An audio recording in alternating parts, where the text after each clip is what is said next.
L'histoire de manger délicieusement. Il était une fois un homme qui vivait du métier de porteur. Chaque repas qu'il mange est délicieux.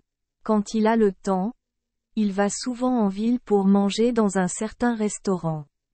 Ce restaurant est en face de la maison d'un homme riche.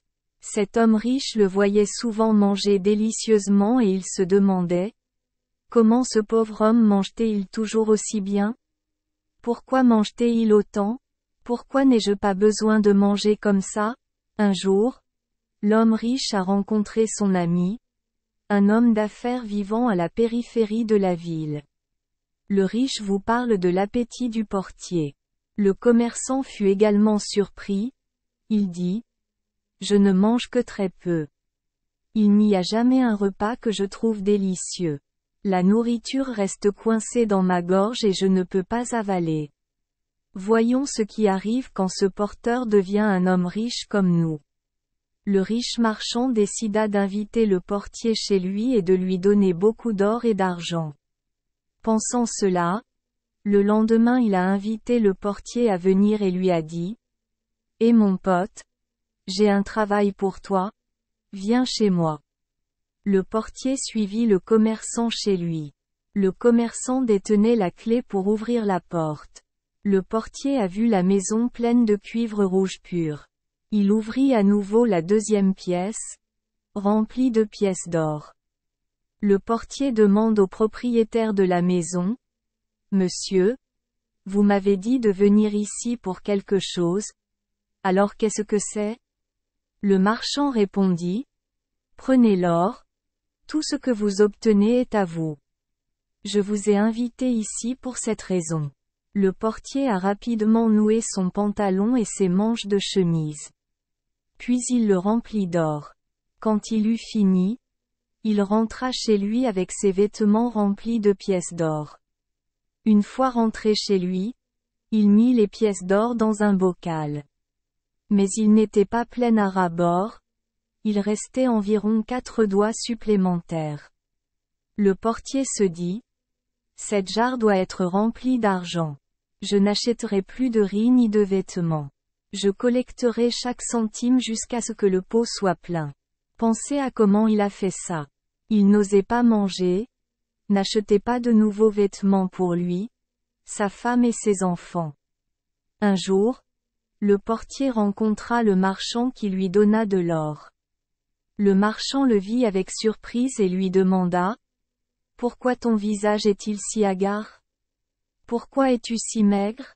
Le portier répondit: je n'ai pas d'appétit. J'ai mis l'or qu'il m'a donné dans un pot. Mais ce n'est pas complet donc j'ai toujours peu d'appétit. Le marchand invita de nouveau le portier chez lui et lui dit: apportez la jarre chez moi et remplissez-la d'or. Le portier prit la jarre et se rendit chez le marchand. Dès qu'il franchit la porte, le marchand saisit le vase et le brisa en morceaux. Des pièces d'or roulaient sur le sol. Le marchand en colère a crié et grondé: si vous ne savez pas quoi faire avec cet or, alors vous n'avez pas besoin de le garder. Après avoir dit cela, il a donné un coup de pied puissant au portier. C'était si fort qu'il a dévalé les escaliers, s'est cogné la tête contre la porte et a perdu ses 2 yeux. Le porteur aveugle n'avait d'autre choix que de mendier l'aumône. Chaque fois qu'on lui donnait un sou, il disait: avant de me donner de l'argent, donne-moi une gifle, car je le mérite. Depuis qu'il est devenu aveugle, il avait peur de rentrer chez lui. Il a erré dans les ruelles de la ville jusqu'à ce qu'il trouve une petite cabane abandonnée et l'utilise comme résidence. Chaque jour, lorsqu'il retournait à sa tente, il agitait son bâton autour de la tente pour voir s'il y avait quelqu'un à l'intérieur. Puis il a creusé un trou et y a mis tout l'argent qu'il demandait. Il ne demande jamais d'argent pour acheter du riz ou de la nourriture. Il ne mangeait que le pain que quelqu'un lui donnait par pitié. Le temps passe ainsi. Mais ensuite, un voleur a remarqué le mendiant aveugle qui s'asseyait chaque jour à un certain endroit. Pensa le voleur: Il n'utilise pas d'argent pour acheter quoi que ce soit, car les choses dont il a besoin lui sont déjà données. Alors, quel était l'argent qu'il demandait?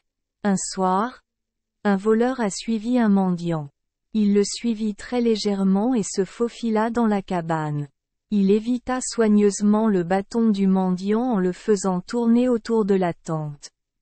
Puis le voleur a vu le trou du mendiant sous la chaise remplie de pièces de monnaie qu'il avait économisées depuis 1 an. Le lendemain, alors que le mendiant quittait la tente, le voleur a volé tout l'argent qui se trouvait dans le trou.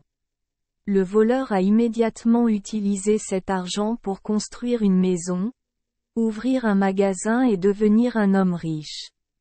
Une fois, un voleur est passé devant un mendiant aveugle. Le gars lui a donné une pièce de monnaie et une miche de pain. Le mendiant répéta: « Avant de me donner de l'argent, pince-moi. » Le voleur fit ce que le mendiant lui demandait et lui donna de l'argent et du pain. Il a pris une bouchée de pain, l'a mâché et l'a avalé, mais le pain restait coincé dans sa gorge et il a donc dû le recracher. Immédiatement après, il s'est précipité sur le voleur et a crié: « Voleur! Robe !» Immédiatement, un groupe de personnes a encerclé le voleur et l'a arrêté.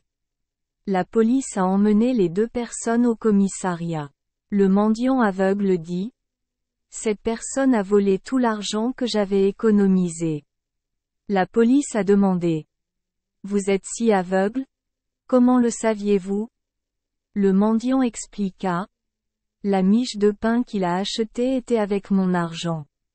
C'est vrai, parce que c'est coincé dans ma gorge. Je ne pourrai jamais manger du pain acheté avec mon propre argent. » Ils ne croyaient pas ce qu'ils disaient. Ils apportèrent 2 miches de pain. Ils ont acheté une miche de pain avec l'argent de la police, l'autre avec l'argent du voleur. Effectivement, il a mangé la miche de pain qu'il avait achetée avec l'argent de la police. Quant au pain qu'il avait acheté avec l'argent du voleur, il n'arrivait pas à l'avaler. La police a immédiatement constaté que ce qu'il disait était vrai. Le voleur a été arrêté. Il a plaidé coupable et a rendu tout l'argent qu'il avait emporté à l'aveugle.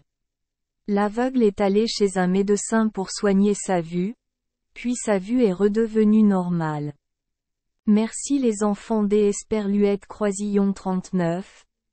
Avoir écouté des contes de fées au jour Esperluette Croisillon 39. 8.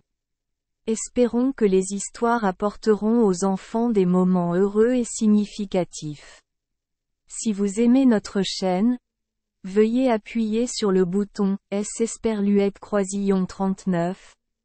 Abonner, pour ne manquer aucune histoire intéressante. Je vous souhaite une bonne nuit de sommeil et de beaux rêves. Rendez-vous dans la prochaine histoire.